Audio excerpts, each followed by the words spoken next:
It's easier to wind the warp when the yarn is coming up from the floor. Here I put a dowel through the tube and strung it through the sides of a basket. You'll need an extra length of yarn at the beginning and end for tying together. About 10 inches will do. I hold the yarn with my thumb to keep it as tight as possible while I wind the warp on. And I wind the yarn as tight as possible.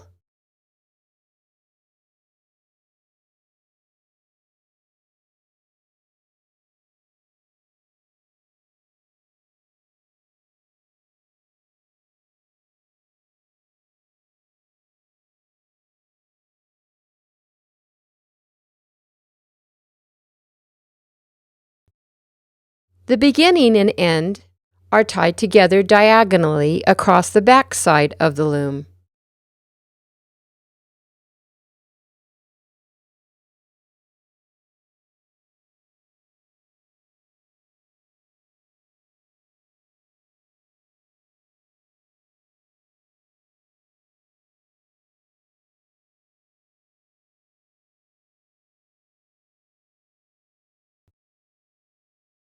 I give an extra pull on the yarn to ensure my warp threads will be as tight as possible.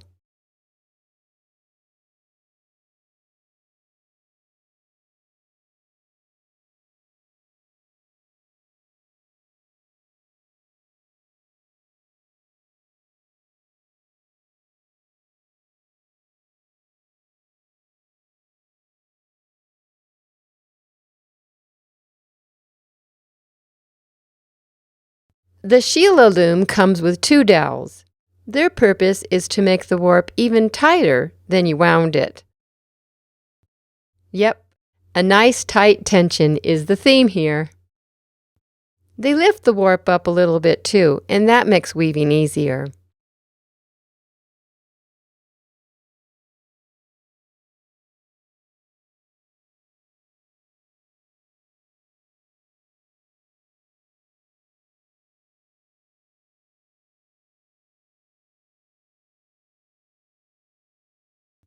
The last step is to insert the steel shed dowel.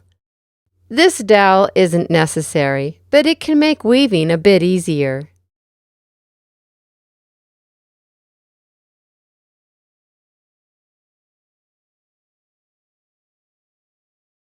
In the next lesson, I'll show you how to weave with the steel shed dowel. See you there!